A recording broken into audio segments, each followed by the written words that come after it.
Great to have John Cusack back with us. Hello, gents. Great to be with you. Good to see you again, John. Always a pleasure. Will you be attending all three this weekend? If they'll have me. As long as they let me keep coming in here, I'll come.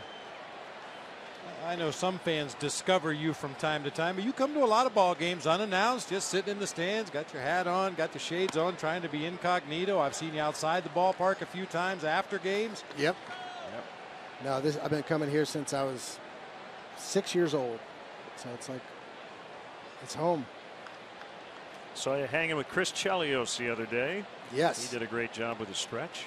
Do you think he or I did better? What do you think?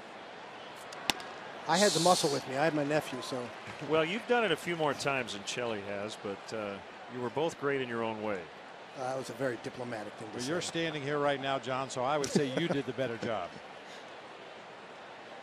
I'll tell you, I would. I just hope the Cubs keep Reed Johnson as long as he plays. I just love watching this guy play baseball. Him, Marlon Byrd. I love the way the hustle and the grit. It's fantastic. 2-2. Now, was it your birthday earlier this week? Yeah, yeah. Well, happy belated. There's Kerry Wood. 31 years old now for the rest of my life. Thank you, sir. And you celebrated here. That's a pretty good place to celebrate it. Chicago in the summers. Cubs Sox. Where else are you going to go? Fouled back as he stays alive.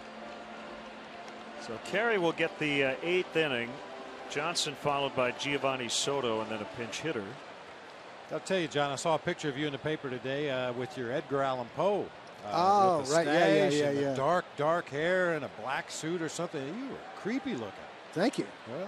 I mean, look, I meant it as a compliment. Yeah. He's the godfather of goth. What do you? I mean, you gotta, you can't half-step Poe. Whoa. And that one right below our booth. Right below us. When's that movie coming out, by the way? I think it'll either be this fall or February next year. Looking forward to that one. Yeah, it should be a fun one if you like horror and goth and Edgar Allan Poe. Do you guys catch many foul balls up here? Do you still have that net, the old net? Bob, you caught one last year, the year before. I think it was the year before. I think it's the only ball to come into the booth. We haven't had much action up here. Yeah. We're positioned perfectly, but for some reason they just don't hit them up here as often as they used to. See, Harry had the big net, I remember. He had that big. Yeah. And that must have been 8 feet out. So. How many approximately have you shot in and around Chicago? A fair amount, I would say. Yeah. I would say maybe 8 to 10, I think, yeah.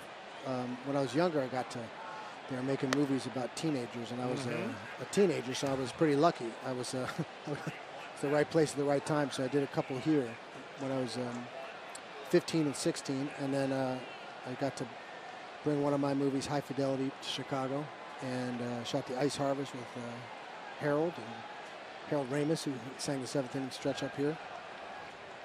So a couple I've been looking to. Oh, yeah. There you are, is Edgar Allan Poe. The Raven. Yeah. He didn't have a happy life, but it made for made for great stories. Yeah. Tell us about working with the late John Hughes. 16 Candles. Yeah, I was a teenager at the time, so I was just so happy to get a cup of coffee in the big leagues.